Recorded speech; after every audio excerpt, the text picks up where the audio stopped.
Assalamualaikum warahmatullahi wabarakatuh. Bismillahirrahmanirrahim. Tabarakalladzi nazzalal furqana ala 'abdihi liyakuna lil 'alamina nadhira. Allahumma shalli wa sallim ala sayyidina maulana Muhammadin wa ala alihi wa sahbihi asmain nama ba'du. Ingkang sangat kula hormati, kula niki basa Jawa napa basa Indonesia? Jawa mawon nggih. Kula badhe matur tentang sanad ya. Terus termasuk khususiyatu hadil ummah. Termasuk kekhasan umat ini adalah punya sanad muttasil, punya silsilah, punya mata rantai keguruan ila Rasulillah sallallahu alaihi wasallam. Saya berkali-kali matur, saya mungkin tanggal 10 November kula teng Termas. Di Termas di keluarga besar Kiai Mahfud. Kita tahu Mbah Maksum ini pernah ngaji sama Mbah Fakih Mas Kumambang, juga tadi kalau diceritani Pak Mahfud nate ngaji Mbah Khalil Harun, pernah Mbah dari Mbah Maimun. Kalau terusaken nggih dados min khosoisi hadil ummah atau termasuk khususiyatu hadil ummah adalah sanad keguruan. Sing sanad keguruan niki muttasil ila Rasulillah sallallahu alaihi wasallam dan tidak boleh terputus. Sekali terputus maka status atau identitas guru-guru kita itu akan hilang. Kenapa? Karena ada syaukah, ada kekuasaan yang menghilangkan itu. Saya berkali-kali cerita di Quran itu wonten ayat sing agak unik, pemahamannya agak unik. Gini kok ayat maka na Ibrahimu Yahudiyya wala Nasrani. Ibrahim itu yora Yahudi, yora Nasrani. Itu saya tidak akan bosan-bosan nyampaikan itu. Niku boten sifatu madhin tapi sifatu roddin. Bukan madh, bukan muji. Terus padha karo muni Gus Bahak iku yora maling, yora bajingan, iku ora lucu. Lah Nabi Ibrahim digelari pangeran yora Yahudi, yora napa? Nasrani. Itu memang benar-benar aneh. Kenapa itu terjadi? Karena ada zuriyah Nabi Ibrahim yang bernama Yahuda. Ini Yahuda bin Yakub bin Ishak bin Ibrahim. Kemudian Yahuda ini menjadi satu entitas, satu entitas atau satu komunitas atau bahkan satu agama yang akhirnya dikenal oleh Yahudiyah. Berhubung anak putune Yahudi, wong bayangno Ibrahim nggih napa? Yahudi. Karena Ibrahim itu manggon teng kawasan Bethlehem, teng Hebron, dan di situ sekarang jadi komunitas Nasrani. Orang juga menganggap Ibrahim itu napa? Nasrani. Sehingga Allah ngutus makhluk terbaiknya, nabi terbaiknya, gini ku Nabi Muhammad sallallahu alaihi wasallam. Terus Nabi Muhammad niki sing ngelurusno nak Ibrahim iku mboten Yahudi, nggih mboten napa? Nasrani. Dan Nabi Muhammad mati-matian berjuang membawa tauhid, dan tauhid itu diatasnamakan millata abikum Ibrahim. Terus niki mengke dados perhatian sesarengan. Artinya gini, orang yang sudah meninggal niku sudah nggak bisa apa-apa. Wonten ayat teng Quran niku nyifati Nabi Ibrahim namun kalian dawuh maka na Ibrahimu Yahudiyya wala Nasrani. Terus Ibrahim itu gadah zuriyah namanya Yahuda. Niku Yahuda bin Yakub bin Ishak bin Ibrahim. Akhirnya ketika Yahudiyah ini jadi satu entitas ini saged agama, saged marga, saged nama kerajaan. Itu orang mengira Ibrahim itu Yahudi karena entitas setelah Yahuda itu mengidentitaskan Ibrahim atau menstatuskan sebagai apa? Yahudi. Nasrani juga sama, karena kebetulan agama Nasrani lahir di Yerusalem, di kawasan Hebron, di Bethlehem. Kemudian orang menstatuskan Ibrahim itu ya Nasrani. Karena mayit ini orang yang sudah tidak berkutik. Sehingga kalau dzurriyyahnya mayit ini menjadi pilihan tertentu, memilih pilihan tertentu, maka akan menstatuskan mbah-mbahnya. Sehingga saya berkali-kali bilang sebetulnya adat di Jawa itu salah. Anak numpang keramat mbae, keramat gandul itu salah. Sebetulnya kalau dalam tradisi leluhur Arab itu dibalik, kama tasyarrafa bi Muhammadin adnanu. Jadi status mbah-mbah kamu itu ikut status kamu. Jadi orang nggak peduli dengan kilap Abdul Samsin Manaf andaikan tidak ada orang bernama Muhammad Shallallahu Alaihi Wasallam.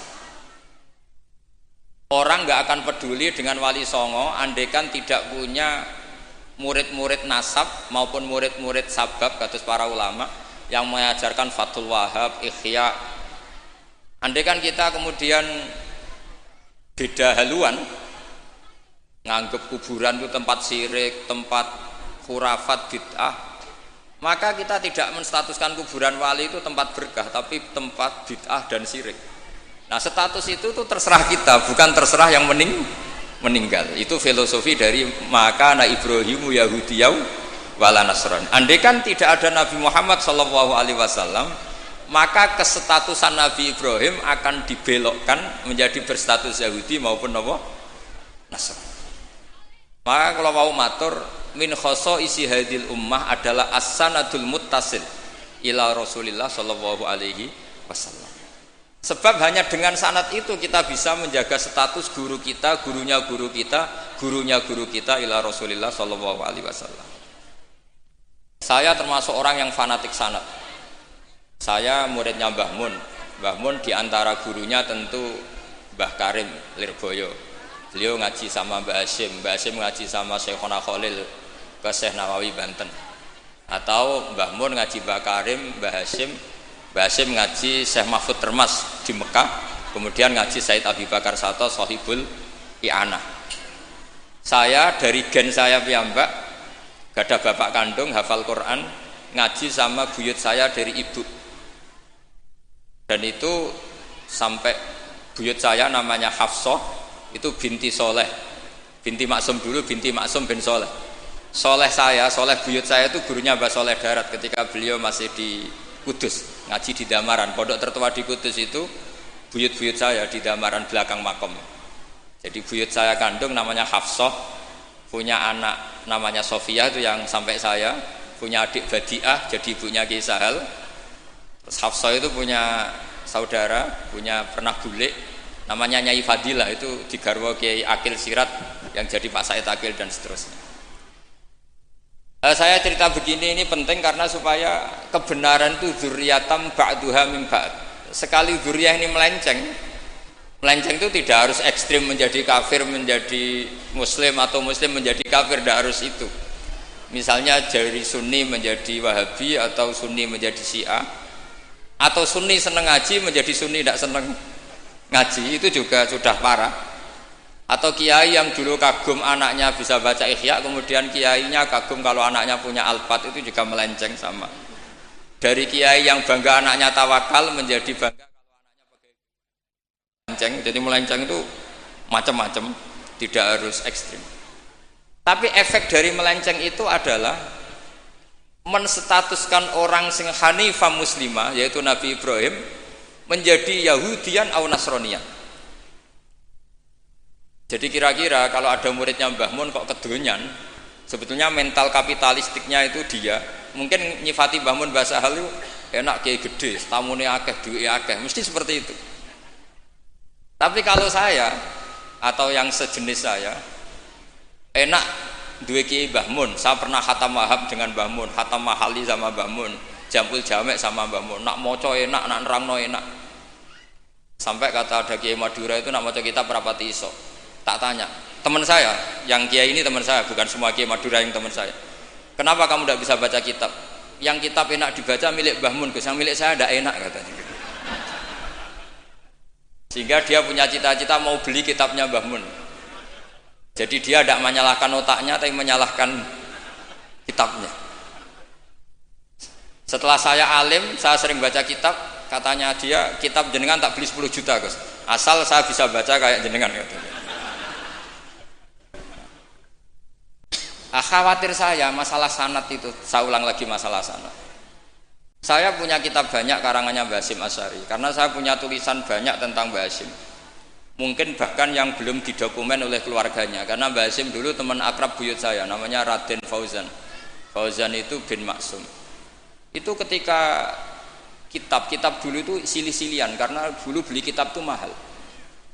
Dulu buyut saya itu buyut saya dari ibu itu dibelikan kitab, buyut saya dari bapak itu belikan ithaf, itu sampai jual sapi, saking mahalnya kitab. Sehingga saya masih ingat Mbah Sahal itu kalau belajar di geladak saya, itu tafsir Bedawi itu ada tulisannya Mbah Mukhid, ada tulisannya Ki Zubaidi, terakhir dipakai Kiai Sahal Mahfud. Jadi satu kitab dipakai sekian generasi, saking susahnya kitab. Terus dulu orang belajar itu ya serius. Qara'tu alas syekh. Jadi dulu itu murid baca di depan kiai kemudian dibenarkan atau disalahkan. Sekarang enggak. Kiainya baca, muridnya ngantuk omongan sendiri, terus dengan bangganya merasa saya ini muridnya Mbah Mun, muridnya Gus Baha. Itu innalillahi wa inna ilaihi raji'un. Itu enggak benar seperti itu. Karena dia sebetulnya tidak mustakil. Kecelakaannya lagi, metode pelatihan bahasa Inggris, bahasa asing itu pakai metodenya ulama dulu. Orang kalau kursus Inggris itu dilatih disuruh ngomong sampai aksennya Inggris, konversasinya gaya Inggris, sehingga mereka pinter. Itu metode kita. Dulu nggak ada guru bacakan murid, itu tidak ada murid bacakan guru. Makanya kenangannya Imam Syafi'i, qara'tu ala Malik al-Muwatta. Saya membaca Muwatta di depan Imam Malik. Sehingga murid pinter apa goblok ini gurunya tahu. Nanti kalau bacanya bener terus disahkan jadi kiai. Sekarang enggak, ngaji terus be rokokan be omong-omongan tetap jadi kiai. Padahal kiainya saja enggak tahu dia pinter, enggak aja enggak tahu. Nah ini termasuk sanad yang mungkotek. Makanya saya ini nyesal senyesal-nyesalnya. Di tradisi pesantren sekarang ngaji sorogan itu jarang. Saya alhamdulillah sampai sekarang masih ada beberapa santri yang ngaji sorogan mahali sama saya, termasuk beberapa Gus Sarang masih sorogan sama saya. Karena Mbah Mun itu gak mau ngasih sanad kecuali sorogan. Jadi dulu saya ngaji sama Mbah Mun, cucu kandungnya Mbah Mun mau sanad mahali gak langsung Mbah Mun, harus lewat saya karena Mbah Mun sudah tidak sorogan mahali karena sudah sepuh. Nah pentingnya sorogan itu orang mustakil, murid ini mustakil, bacanya apa ini mustakil. Jangan sampai ngalami misalnya ada murid tanya, Gus, walam tardiman itu maknanya apa?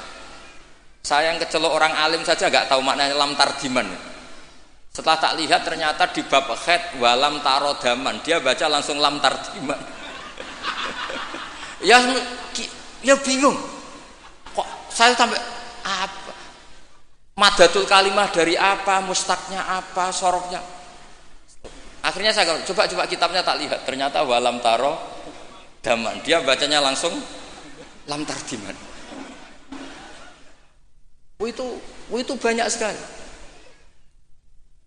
Nah makanya saya mohonlah di dukun ini orang-orang yang alim atau ustadz alim itu harus tetap ada tradisi ngaji sorogan, terutama bagi khiyaru ahli, orang-orang pilihan. Dulu sahabat ngaji Rasulullah Quran itu ya sahabat yang baca. Dulu saya ngaji Quran, setor Quran min awali hatta akhiri, ya saya yang baca.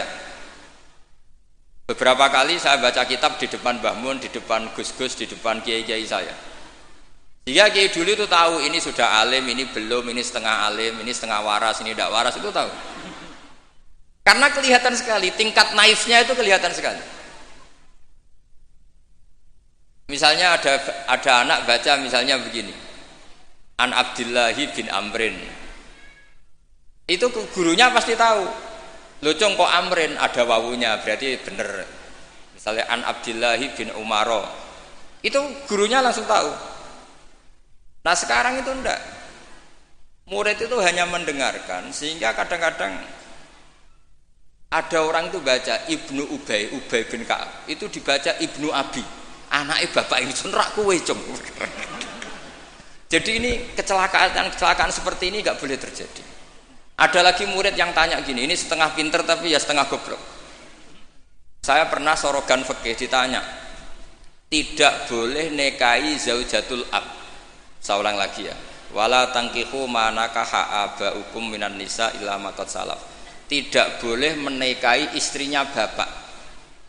Itu orang Jawa langsung protes, Gus, bojone bapak rak ibuku. Itu setengah pinter setengah goblok. Setengah pinter karena di Jawa rata-rata orang itu istrinya satu. Artinya kalau bojone bapak ya mesti ibunya dia. Tapi kalau dibaca di Arab, wong Arab itu kan bojone papat, sing telu gonta-ganti sehingga bapaknya ini kadang pernah nikah sampai 10 orang. Paham ya? Orang Arab, mungkin orang Jawa Timur ya rodok Arab, banyak kiai yang istrinya ada satu kan.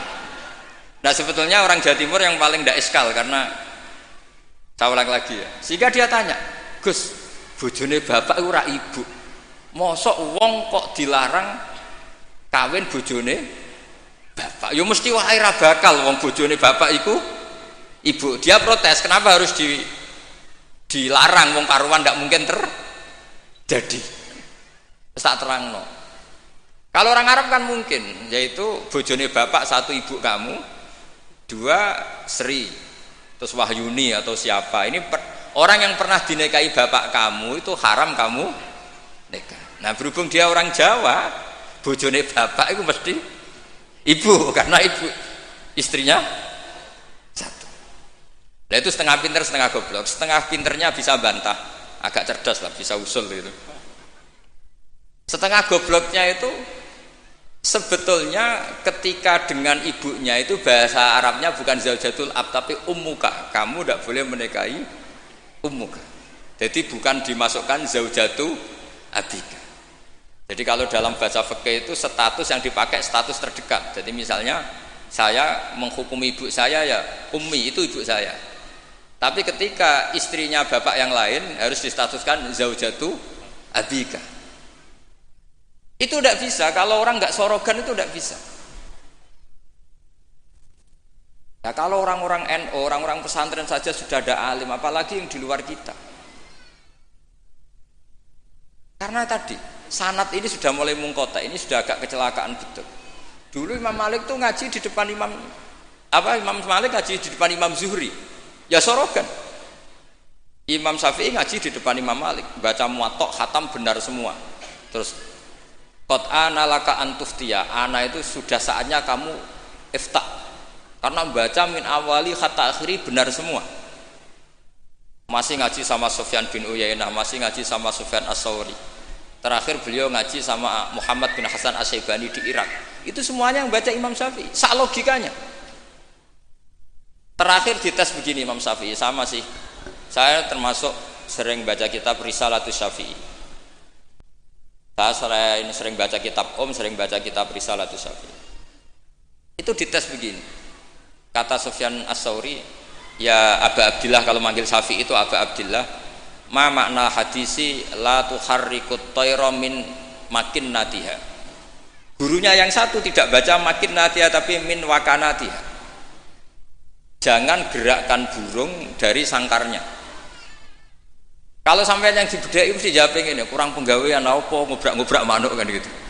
Tapi Imam Syafi'i dengan fasihnya menerangkan orang Arab itu kalau mau pergi itu tatoyur. Tatoyur itu pakai ukuran terbangnya burung. Nak digusah terbang ke kanan ila aimana berarti alamat baik. Kalau berterbang as'ama atau aisaro berarti buruk. Itu kalau ada burung di hutan terus digusah. Kalau nggak ada burung di hutan, dia memang nyimpan burung diletakkan di kurungan, tapi kurungannya dibuka terus diubrak. Nak terbangnya nganan baik, kalau ke kiri buruk. Makanya disebut di Quran innama ta'irukum ma'akum inna tatoyarna bikum, karena yang dipakai ukuran itu to'ir. To'ir itu sesuatu yang terbang. Itu Imam Syafi'i langsung paham. Adatul Arab kalau mau pergi itu melihat terbangnya burung. Sehingga makna hadis la tuharrikut tayra min makinnatiha, jangan mentaklekkan barokah tidaknya pergi berdasar terbangnya burung, tapi berdasar pergi kamu itu fi taatillah atau fi sihati. Nangis gurunya. Padahal pas itu Imam Syafi'i umur 15 tahun. Wong kok pintere ngono. Makanya terus sampai dipuji-puji. Saya punya keyakinan kalau nanti fata min Quraisyin yamla'u tibaqal ardi ilman tuh kamu. Padahal teksnya hadis hanya gitu. Jangan gerakkan burung dari sang.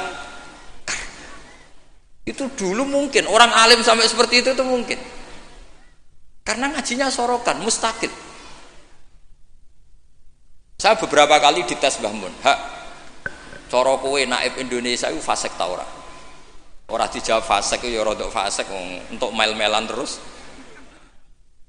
Nak dijawab fasik padha karo ngukumi nekae wong sak Indonesia agak sah mergo waline napa? Fasik. Nah, kula pengalaman karena kula sering ngaji sama Mbah Mun pengalaman. Jenengan rak kepengin nekae wong sak Indonesia sah. Iya, aku kepengin sah. Nak ngoten tak hukumi mboten fasik. Itu Mbah Mun sewenengnya saya sampai diambung itu dia bilang gitu. Cara wong Arab nak seneng diambung bombonan. Kowe ku muridku tenan kata. Karena itu memang jebakan. Jadi ya sudah seperti itu. Itu mungkin kalau ngaji sorogan. Tapi nak ngaji kilatan ya mau nyenggai sholawat tok. Misalnya sholale gitu. Oh semata ana wong tenan. Amit tenan. Loh kenapa? Sholawatnya baik, tapi Jibril juga gak paham. Sholale itu kan kalimat apa kan juga jelas. Coba diterkib. Nabi Muhammad sholli alaih, sholli itu malah perintah, berarti kiaimu sholli alaih, berarti Pak Yai kue semua itu sholawat kan gitu. Itu kalimat yang salah. Nah iya, waqala Rasulullah sallallahu alaihi wasallam. Terus muridnya muni sholli alaih, berarti kan kalau dimaknani kan sholli maca sholawat sira Pak Kiai ali ngatasna mun jenengan mawon sing maca sholawat. Nah berhubung itu bahasa Arab gak ketara salahe kan gitu. Adat-adat ngono iku mareni gitu. Itu naif. Mestinya kan qala Rasulullah sallallahu alaihi itu shalla alaih lah, paling enggak ada dhamir mustatir yang kembali ke Allah. Nah kalau terus muridnya bilang apa? Sholli alaih, coba sampean maknani sholli alaih. Sholli ya syekh alaihi ala nabi. Kacau enggak kira-kira adekan dengar orang yang ngerti itu? Tapi alhamdulillah banyak yang enggak tahu sehingga ya alhamdulillah. Makanya saya berkali-kali muji orang bodoh itu barokah. Mergo ora ora salah wong. Jadi penak weh. Kalau saya tangisan, nak pondok gede wis salah oleh maca sholawat mulai sing pondok cilik. Sing ditunggoni ahlul ilmi, maksudnya pondok gede sing notabene ditunggoni ahlul ilmi saja salah apalagi. Jadi dulu itu orang itu pinter sekali karena ngajinya sorokan. Sahabat ya gitu. Sahabat tuh kalau nggak paham ya tanya Nabi, karena logikanya Nabi kadang nggak nyambung sama logika sahabat. Misalnya begini, al-qatil wal maktul finnar, yang bunuh maupun yang dibunuh. Saya baca lengkapnya. Idzal taqal muslimani bisayfihima fal qatil wal maktul finnar. Jika dua orang muslim perang sama-sama membawa pedang, maka yang bunuh maupun yang dibunuh di neraka. Sahabat tuh iskalnya hadza al qatil. Oke lah kalau qatil finnar, kalau pembunuh di neraka normal ya Rasul. Fama balul maktul. Lalu dosanya yang terbunuh apa? Wong dia korban, dia maktul, dia dibunuh. Jawabannya Nabi, innahu kana harison ala qatli sahibi. Dia sebut maktul, oke, dia maktul, tapi mentalnya qatil. Artinya gini, yang terbunuh itu mentalnya qatil apa maktul?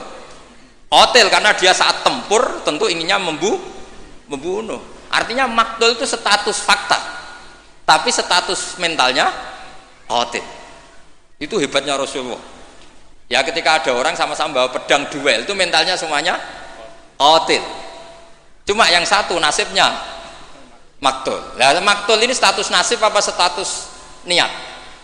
Status nasib, niatnya dia tetap qatil sebagai pembunuh. Jadi segampang itu Rasulullah menjelaskan, karena tadi ada sorogan. Jika Nabi setiap ngaji sama sahabat, aro'aitakum hadhi, aro'aita kadza, aro'aitukum kadza. Nah, ini terakhir, qadhiyah saya terakhir tak terangkan. Nah, sehingga Quran, ini kembali ke sesuatu yang saya tekuni. Sehingga Quran itu mengajak orang itu berdialek, dan sering ada kata aruni, kul aro'aitum. Kenapa demikian? Karena nggak boleh orang tuh menerima ilmu itu karena dicekoki guru. Dia harus bisa berpikir sendiri. Sehingga Allah kalau ngendikan, nggak apa-apa selain saya sebagai Tuhan, nggak apa-apa kata Allah. Kamu bilang Yesus Tuhan nggak apa-apa, Fir'aun Tuhan nggak apa-apa. Tapi kata Allah, aruni madza khalaqu minal ardi. Tapi tolong tunjukkan ke saya prestasinya Fir'aun apa? Apa ketika saya bikin langit dia ikut menciptakan langit? Apa ketika saya bikin bumi dia ikut menciptakan bumi? Aruni madza khalaqu minal ardi am lahum syirkun fis sama. Sehingga orang terus mikir, kalau Fir'aun Tuhan, Yesus Tuhan, atau siapa saja yang selain Allah dianggap Tuhan, lahirnya di mana? Oh, Yesus lahir di bumi. Bagaimana mungkin lahirnya di bumi tahu-tahu menuhani bumi?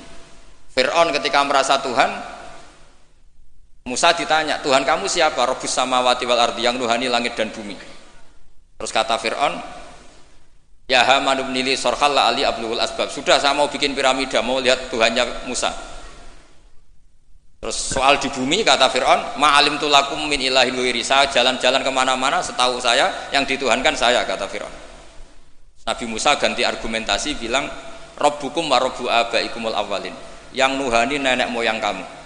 Itu semua hadirin langsung sadar. Iki nak Fir'aun pangeran, buyute radi pangeran, kan pangerannya datang terlambat. Kan Fir'aun punya bin. Wong Fir'aun itu nama gelar kayak Hamengkubuwono. Fir'aun 1, Fir'aun 2, Fir'aun 3, Fir'aun kan gitu.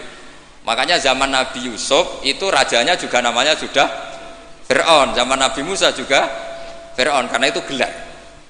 Artinya begini, kalau Fir'aun itu Tuhan, berarti mbah-mbahnya tanpa Tuhan, karena Tuhannya datang terlambat. Itu dilatih. Sehingga Quran itu sering ngendikan aruni, aroaitum, itu diulang-ulang. Nah, ngaji sorogan itu pentingnya ya seperti itu. Santri akan tahu. Ini bacanya yajibu apa yajubu. Kalau di hadis al-Islam yajubu ma qablah. Mergo maknane yaktok. Jadi ketika ada seorang sahabat lama sekali kafir dulu, ketika Islam dia ngeluh, ya Rasulullah setelah saya Islam apa dosa saya zaman jahiliyah diampuni. Terus Nabi ngendikan al-Islamu yajubu ma qablah. Itu bacanya bukan yajibu tapi apa? Yajubu ayaktau. Lah kalau pas ini kamu baca yajibu kan? Al-Islamu ta Islam yajibu. Pusing kamu. Itu kalau enggak sorokan enggak bisa. Jadi saya mohonlah sanad ini enggak boleh hilang karena yang punya khazanah kealiman itu kita itu maksudnya pesantren. Kalau kita saja tidak alim, apalagi di luaran kita. Ini bukan urusan suudzon atau menstigmasi, enggak. Yang menyediakan itu kita. Di luar kita malah pakai terjemah, pakai paling KHI lah, kompilasi hukum Islam. Yang masih pakai teks Ihya Fathul Wahab itu kita. Karena Fathul Wahab Ihya dikerdusi nganti sawangan. Kiai ini dhewe maca terjemahan. Ngaji ini nganggo laptop amen ngincang-ngincang perkara ndelok terjemahan. Sinalillah wa inna ilaihi rajiun. Itu bukan apa-apa sebenarnya, orang ndak alim itu ndak apa-apa, ndak dosa. Tapi kan masalahnya sing ra alim ta yo gayane kok wong alim. Itu semani masalah kan itu. Orang ngaku bodoh kan yo ora gelem gitu. Dulu itu ndak seperti itu. Sehingga Nabi Ismail misalnya, Nabi Ibrahim itu Nabi itu diperintah Allah mesti benarnya. Inni arafil manami anni atbahuka. Saya bermimpi, mimpi anbiya adalah wahyu, bahwa saya disuruh nyembelih kamu. Apa kata Nabi Ibrahim? Fangdur madza tara. Lalu menurut pendapat kamu gimana? Karena mulai dulu enggak, jadi tradisi di kampus dua arah, mahasiswa disuruh mikir, disuruh cerdas. Itu dulu kita sebelum ada kampus itu para nabi sudah punya tradisi murid itu mustaqil bil fikr. Murid bisa mikir sendiri. Fangdur madza tara. Menurut pendapat kamu gimana Ismail? Supaya apa? Kalau Ismail betul-betul nanti disembelih, itu dia tidak hanya nurut Nabi Ibrahim tapi memahami, sehingga dapat ganjaran dua kali, nurut bapak ya nurut pangeran, atau nurut pangeran ya nurut bapak. Fangdur madza tara qala ya abatif almatu. Jadi tidak mentang-mentang Ismail aku dikongkon pangeran nyembelih kowe, ayo nang tak sembelih, kau oleh bantah nurut. Tidak ada seperti itu. Itu lagi-lagi yang ada itu di ngaji sorogan. Nah, kemudian saya sekarang cerita masalah sorogan. Saya beberapa kali punya kenangan Mbah Mun, karangan terakhir beliau Al-Ulama Al-Mujaddidun. Tiap ketemu mesti disuruh baca itu. Sampai saya pas haji sama beliau ya baca itu di Tujami Bari Rasulillah. Ketika saya di Sarang tiap Syawal ya baca itu. Sampai kitab itu untuk murid-muridnya identik dengan saya karena saya sering, bahkan di kitab saya paling banyak oret-oretan tulisan tangannya Mbah Mun karena beliau tahu kalau saya menekuni kitab itu, jika beliau senang sekali. Termasuk begini pertanyaan saya. Menurut Imam Syafi'i, zakat zuhur itu kan hanya yang muqtad, kayak makanan pokok lah, kira-kira kayak padi kalau di Indonesia. Tapi Mbah Mun dulu itu sering guyon gini. Petani ku sakake jare. Wis macul terus gegere kaya akik wajib zakat. Petani cengkeh kakao sugih-sugih ra wajib zakat. Mergo sing ditandur mboten apa? Muqtad atau tidak kut. Oke ngono iku terus piye? Koyoke gak adil. Mbah Mun tuh hanya guyon-guyon gitu. Mulai guyon petani kaya gegere kaya akik kaya apa gitu. Terus suatu ketika tanya saya, "Cara kowe wajib gak?" Ya nak jenengan muni wajib, kula muni wajib, nak mboten nggih mboten, wong kula murid temen. Terus jare Mbah Mun, ora iso kowe kudu melok nak muni wajib ya kowe dhewe aja ngelok-ngelokno aku. Dulu saya iskal saya itu niki kok gak tanggung jawab atas saya gitu. Dan di kitab itu ditutup dengan kalimat fa'ala man huwal qudwah li hadil ummah ay yuftiya bima huwal aslah li hadil ummah. Jadi orang menjadi panutan umat harus berfatwa sesuai al-aslah li hadil ummah. Saya masih tanya lagi. Loh al-qudwah li hadil ummah itu jenengan? Iya ya aku, tapi kowe kudu mikir dhewe katanya. Terus tak tanya lagi, ma huwal aslah li hadil ummah itu wajib napa mboten? Kakao cengkeh ini sida wajib zakat apa mboten? Ya karek kowe. Nah dulu saya iskal sampai malam mau haji itu saya masih ditimbalin, masih diskusi kitab itu. Ini kitab ini tak bawa, kitab Al-Ulama Al-Mujaddidun. Ternyata kesimpulannya apa? Fatwa itu nggak boleh hanya gurunya faham, muridnya tidak faham. Akhirnya saya tanya gini, ya Syekhona, ketika seseorang itu syafi'i dan dia seorang mufassir, hal yataqayyadu bimadhabi imami amlah. Misalnya gini, kan dalilnya Yusuf Qardawi yang ngutip Ibnu Katsir kan semua tanaman wajib zakat, termasuk kakao, cengkeh, apa saja, termasuk khodrowat, fawakih, asmar, simar, semuanya wajib zakat. Dalilnya adalah wa mimma akhrajna lakum minal ard. Ma itu umum, apa saja. Nah pertanyaan saya ke Mbah Mun, apakah seorang mufassir itu terikat madhab imamnya sehingga ma yang umum menjadi hanya yang muqtad? Apa tetap bebas karena ma itu umum? Ya beliau mau gejol-gejolkan ya, tapi yang beliau sempat komentar al-fawakih wal khodrowat sekarang aksaru iktisodian secara ekonomi lebih prospek, harusnya wajib zakat. Nah saya kenapa cerita panjang lebar ini supaya jangan sampai pondok-pondok yang belajar Fathul Wahhab, belajar Ihya, belajar Fathul Mu'in kemudian kita dianggap orang yang antisosial. Petani melon kaya, petani tebu kaya, sudah kaya tidak wajib zakat karena yang ditanam tidak kut. Petani pari wis melarat, utangan hanya karena yang ditanam apa? Kut atau muqtad wajib zakat. Lalu apa kata dunia kan terus piye toh kiai? Nah ini saya mohon sekali itu murid-murid bisa memahami kalau kita itu mendiktekan pikiran kita. Nah dulu Imam Syafi'i cara belajar seperti itu. Imam Syafi'i itu dulu senengnya sama orang miskin tak ngamek karena sifatnya Nabi wa yuhibbul fuqara wal masakin terus ya. Wa yajlisu ma'ahum wa yaruddu mardohum itu. Wa yuhibbul fuqara wa yajlisu ma'ahum wa yaruddu mardohum terus. Dia ketika di Mekah miskin, di Madinah mulai gundah. Imam Malik itu gaya orangnya. Jadi kalau duduk di kursi tinggi, babutnya itu empuk. Beliau mulai iskal, ini kiai kok kaya raya. Tapi itu dipendam sama Imam Malik. Terus ketika Imam Malik mengesahkan Imam Syafi'i jadi mufti, Imam Syafi'i tanyanya begini, setelah jenengan orang yang alimnya kayak jenengan itu siapa aja? Dari Imam Malik. Sakjane Abu Hanifah, tapi orangnya mati, orangnya sudah meninggal. Mungkin beliau juga bilang mati karena selevel. Mungkin kalau kita harus bilang kapundut. Bahasanya memang mata bukan tufiya. Lalu siapa yang alimnya kayak Abu Hanifah? Muridnya masih hidup, namanya Muhammad bin Hasan. Saya bisa ke sana, boleh dari Imam Malik. Imam Malik itu kaya, uangnya banyak, tapi beliau rumahnya ngontrak. Jadi kiai mulai dulu lebih seneng uang cash daripada apa sawah Tegal, karena nggak bisa sedekah.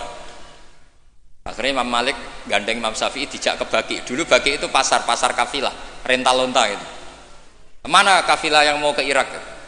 Oh saya ya Imam Malik, harus dibayari sama Imam Malik. Ini antar sampai ke Baghdad, sampai ke Kufah, sampai ke Baghdad. Dulu namanya Baghdad itu ya Baghdad, Kufah, Basrah, belum ada nama Irak. Terus Imam Syafi'i disangoni uang tuh banyak. Pernah saya hitung tuh sekitar hampir 40 juta. Karena satu dinar kan sama dengan 4,25 gram. Ada yang mengatakan 4,20 gram. Pernah saya hitung tuh sekitar 40 juta. Imam Syafi'i mulai iskal. Kiai-kiai melarat sing tak belor atau nyangoni, kiai sugih nyangoni terus. Semulai rubah pikirannya itu. Ternyata kiai sugih itu manfaat gitu loh.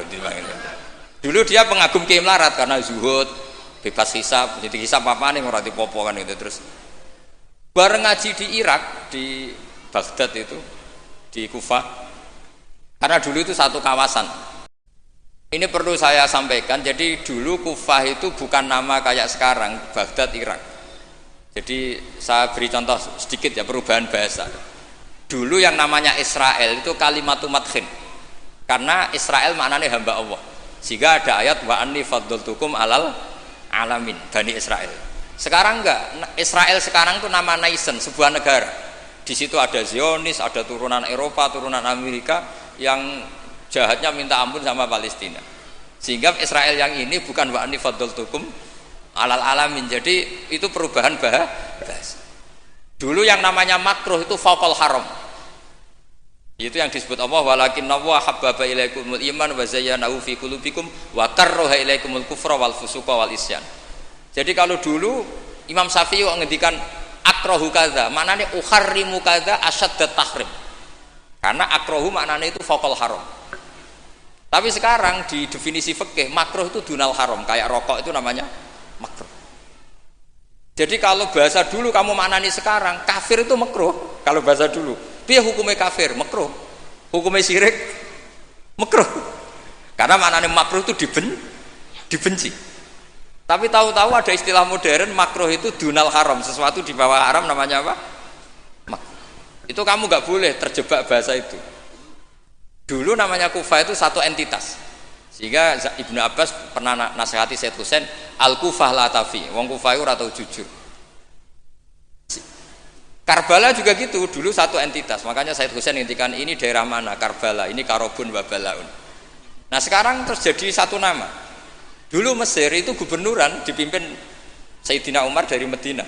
Mesir itu provinsi, Syria juga apa? Provinsi, semuanya provinsi. Sekarang jadi negara. Saya teruskan. Ketika ngaji di Muhammad bin Hasan Asy-Syaibani itu pas beliau di ruang tamu itu ngitung lantaan emas. Jadi emas itu lantaan banyak. Dari satu peti dipindah ke peti lain. Cara sekarang mungkin kiai ngitung dolar. Dolarnya banyak. Jadi kesunatan kiai kalau ngitung uang itu menurut saya di ruang tamu. Kalau ada santrinya. Ben santri ini ra kepikiran nyalami template. Gara-gara kiai ini duwe akeh mbok melarat itu tak kepikiran santri ini nyangoni kan. Itu Muhammad bin Hasan Asy-Syaibani kalau ngitung uang itu di ruang tamu banyak lagi emas lantaan. Imam Syafi'i tambah iskal, ini kiai kok malah Imam Malik wis tak anggap kedunya niki malah parah. Tapi setelah Imam Syafi'i iskal, Imam Muhammad bin Hasan Asy-Syaibani itu ajibta min hadhi, maksudnya min hadhil waqi'ah, kamu kaget dengan peristiwa ini. Iya, kamu kiai kok kaya raya. Terus kata Imam Muhammad bin Hasan Asy-Syaibani, harta ini milik saya, miliknya orang soleh, miliknya orang alim. Nak kowe ra seneng wong alim sugih iki tak kekne wong-wong nakal, ben dienggo nglonte, dienggo demenan, dienggo macam-macam. Ampun, sing sugih tiyang soleh mawon. Nah, semenjak iku Imam Syafi'i terus keterusan. Wong soleh wajib sugih. Al Islam ya'lu wa la yula alaih. Wong Islam kelar tuku Innova tuku kairi haram. Terus keterusan terus. Jadi itu dulu panjang Imam Syafi'i rubah. Masyhur itu di fikih. Orang Islam kuat beli kuda, kok beli khimar haram. Mergo al-Islam ya'lu wala ya'la. Jadi kira-kira kalau sekarang orang Islam kuat beli Innova, kok numpak beli carry butut itu haram karena dzillah. Itu kehinaan. Semenjak itu Imam Syafi'i itu pinter dia. Iya. Nak kiai tak haramno sugih. Terus sing sugih wong fasik, yo repot dunya. Kiai tak haramno jabat, sing jabat wong fasik. Amen perda nglindungi tempat-tempat mak. Iku yo terus repot. Nah, sanad itu sampai Imam Ghazali. Termasuk yang tak baca kak saya ketika bela Mbah Mun Al-Intisar lima Madhabi Syekhina itu saya bela diantara adalah ulama harus punya pangkat supaya otoritas itu dimiliki orang soleh. Terus wa amal izu wal jafa bihi ma yadfaul insan anafsi adil terus. Ada yang baca fabihi, kalau fabiya domirnya mufrad. Semenjak itu kakak saya pernah wakil bupati, Keroba pernah bupati, Gus Yasin putra Mbah Mun wakil gubernur. Itu panjang, sanad pemikiran seperti itu tuh panjang. Kalau kiai tidak boleh jabat, ya biar yang jabat orang fasik. Nanti perdanya menguntungkan ahlul fiqih. Dan seterusnya. Dan itu ulama dulu bisa menerangkan dan memahamkan pada murid-muridnya karena ngajinya sorogan. Sekarang enggak ngaji ya kayak seperti ini. Makanya saya diundang itu termasuk kiai paling sulit diundang. Wis masyhur. Andai kan Kiai Robah tidak datang ke saya sendiri, mungkin saya tidak datang. Wis tenan yakin sekolah datang. Saya itu hanya mau datang ke pernah sepuh. Ternyata pernah sepuh ya banyak, jadi wah mata wong itu. Saya nanti itu ke Kiai siapa itu? Kiai Jamal itu kan iparnya Basal itu sepupunya Mbah saya. Mbah Jamal itu abahnya Gus Rozenda. Saya tiap bulan kan ngajar di pondoknya Mbah Sahal karena memang sepupunya Mbah saya. Kemarin di Termas, jadi pernah sepuh ternyata banyak. Makanya ini yang nom-nom itu haram undang saya, ini sudah tak maklumatkan. Karena logikanya jelas lah, aturan santri itu hormat mbek sing sepuh. Nah, kiai nom ngundang aku itu dosa. Mergo ngatur sing luwih tuh, wah.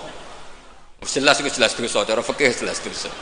Apa meneh nom kalah pinter tambah dosa ngatur wong alim. Wes jelas cara fikih seperti itu. Kamu enggak boleh bantah hukum. Ndak kira-kira hukumnya gimana? Wong bodoh ngatur wong alim, kira-kira hukum gimana? Kira-kira dosa ndak? Dosa, yakin dosa. Jadi sanad ilmu itu terjaga sampai seperti itu, ada dialek. Akhirnya Imam Ghazali menulis di kitab tentang syukur, juga di kitab masalah salatin. Jangan kira Nabi setelah jabat, yaitu menguasai Mekah dan Medina, itu pahalanya kalah ketika Nabi yu'dha wa yudrok, ketika Nabi disakiti. Kenapa begitu?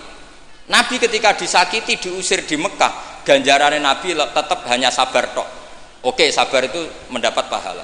Tapi ketika Nabi kuasa, maka ganjarannya Nabi bukan lagi sabar, tapi mengatur Mekah supaya la yatufu bil bait uryanun wala kadza wa kadza. Ka'bah harus steril dari berhala. Ka'bah enggak boleh ada orang telanjang tawaf. Artinya apa? Dengan Nabi berkuasa bisa menertibkan aturan yang menguntungkan syariat. Artinya apa? Ya sudah seperti itu.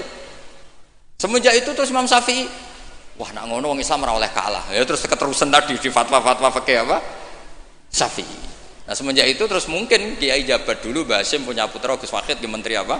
Agama. Karena menjaga mazhab ahli sunnah apa? Wal jamaah. Kalau menterinya tidak ahli sunnah kita juga repot. Coba misalnya ada pelaturan menteri, ziarah kubur itu bid'ah, dalilnya ini. Terus disosialisasikan ke semua khotib. Pusing zaman kan? Tapi kalau yang jadi menteri kelompok kita sendiri kan ya sudah dianjurkan biar ingat mati. Tapi kalau yang maklar ziarah ya dianjurkan supaya dapat selisih ya macam-macam lah. Kalau niatnya orang semacam-macam lah. Tapi yang jelas itu efek dari kebijakan ini luar biasa. Sehingga semenjak itu Imam Syafi'i ngarang bolehnya orang soleh kaya, bolehnya orang soleh jabat. Jadi itu panjang dialek itu. Dan dialek yang panjang ini muridnya tetap paham karena lewat tadi pemahaman yang benar, sorogan tadi. Yaitu istilahnya Nabi Ibrahim, fangzur madza tar. Nah, ini mulai hilang, makanya saya mengutarakan sesuatu yang mulai hilang. Cobalah dihidup-hidupkan lagi. Untuk anak-anak kiai cobalah tetap sorogan. Saya alhamdulillah dulu menangi sorogan. Sekarang beberapa gus ya masih ada yang sorogan sama saya, sama guru-guru yang lain di beberapa pondok ya masih. Itu harus diteruskan. Karena itu sanad muttasil ila Rasulillah sallallahu alaihi wasallam. Masyhur itu.